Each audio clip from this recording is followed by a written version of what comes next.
Hi, everybody. My name is Franklin Singer, and I chose the frontal lobe for my favorite brain part, the exercise that we're doing for Dr. B's class, and I'll explain why in the later slides.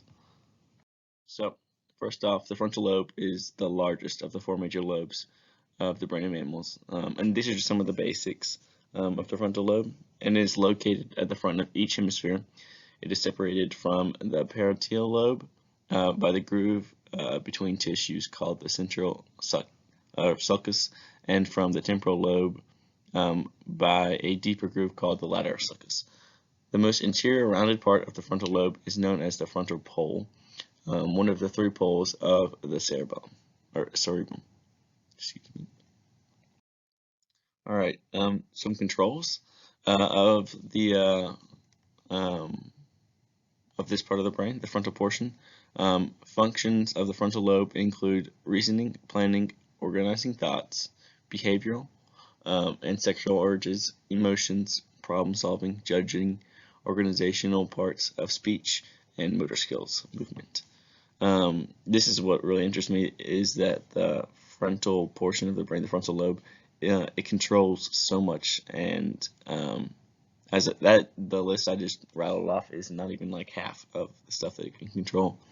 New stuff that they're learning each and every day about it.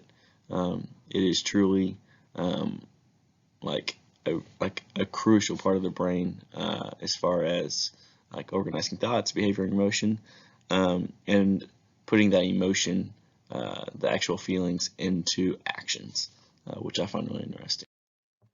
What does it do? The frontal lobe is the home of much of what makes us human.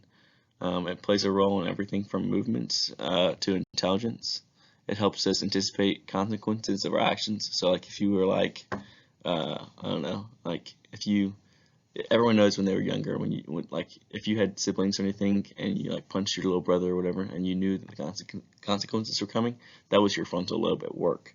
That was it at play, doing what it does. And it aids in the planning of future actions as well. So maybe how to get out of what you just did to your brother, if it was a punch or whatever. This part of the brain is the newest from an evolutionary perspective.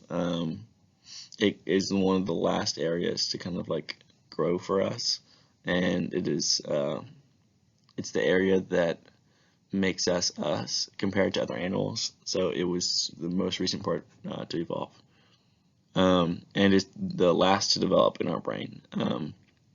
Again, the frontal lobe, both highly malleable, and that means like it can change over time. Like you can mold it into what you want, really, if you want. And it's also susceptible to the development of damage because it is the last portion of the brain to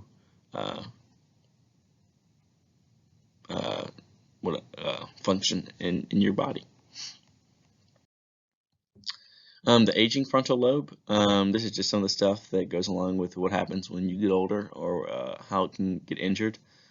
Most people experience some atrophy in the frontal lobe in their senior years, with frontal lobe volume decreasing by 0.5% to 1% each year, beginning around age 60, which is super interesting. This slow and steady decline amounts for many of the changes, such as memory loss, difficulty remembering certain things, and finding words associated with normal aging. More rapid frontal lobe decline can lead to symptoms such as dementia. Some cool facts about the frontal lobe. The frontal lobes are the largest of the lobes in your brain. They're located at the front of your brain. It's estimated that they make up about 1/3 of your cerebrum. The frontal lobe of primates, particularly humans, is much larger than those of other species.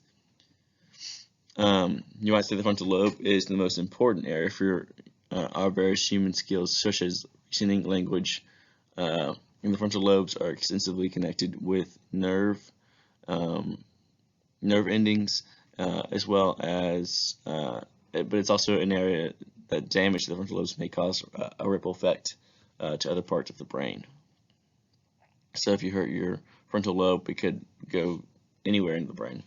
The outer portions, the back portions of your brain. Your frontal lobes are the last areas of your brain to mature. In some cases, they may not be fully developed until your mid-30s, which is nuts.